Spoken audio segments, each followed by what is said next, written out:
بسم اللہ الرحمن الرحیم نحمدہ ونصلی علی رسولہ الکریم۔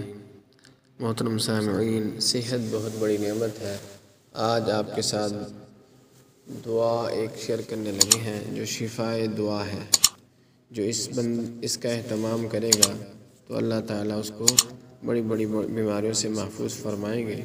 حدیث پاک کا مفہوم ہے، حضرت انس رضی اللہ تعالیٰ عنہ سے روایت ہے کہ حضور صلی اللہ علیہ وسلم یہ دعا مانگا کرتے تھے کہ اے اللہ، میں آپ کی پناہ چاہتا ہوں برس کی بیماری سے، پاگل پن سے، کوڑ سے اور تمام بڑے امراض سے۔ محترم سامعین، اللہ تعالیٰ بڑے قدردان ہے۔ آپ صلی اللہ علیہ وسلم کا فرمان حق اور سچ ہے۔ اگر ہم بھی اس دعا کو معمول بنا لیں صبح شام پڑھنے کا تو انشاءاللہ تعالیٰ اللہ تعالیٰ ہمیں ان بیماریوں سے محفوظ فرما لیں گے۔ آج مادیت کا دور ہے، ہر طرف وسائل اور ترقیات کو دیکھا جاتا ہے کہ ہر طرف ترقی ہو رہی ہے، لیکن جو پیارے نبی صلی اللہ علیہ وسلم کا فرمان ہے حق اور سچ ہے۔ اس دعا کو سیکھتے بھی ہیں، انشاءاللہ تعالیٰ پڑھتے بھی ہیں۔ بسم اللہ الرحمن الرحیم۔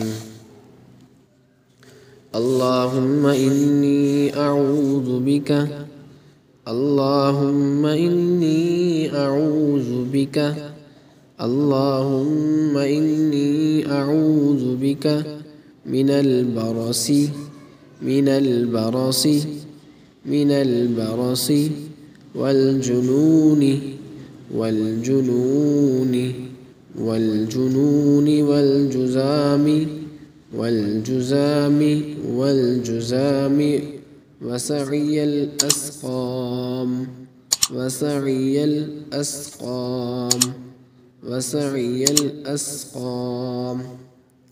آج کل کے زمانے میں جب کہ ہر روز نئے نئے مہلک امراض پیدا ہو رہے ہیں، اس دعا کا خاص اہتمام کرنا چاہیے اور اس کے ساتھ ساتھ تمام گناہوں سے بچنا چاہیے، کیونکہ نئی نئی بیماریاں گناہوں کی کثرت کی وجہ سے پیدا ہوتی ہیں، اور گناہوں کو چھوڑنے کی تدبیریں کسی اللہ والے سے پوچھنی چاہیے، اور یہ چیزیں اللہ والوں کی صحبت کی برکت سے ہی حاصل ہوتی ہیں۔ انسان کے اندر گناہوں سے بچنے کی ہمت پیدا ہو جاتی ہے جب وہ اللہ والوں کی صحبت میں بیٹھتا ہے۔ دوبارہ سننے اس دعا کو۔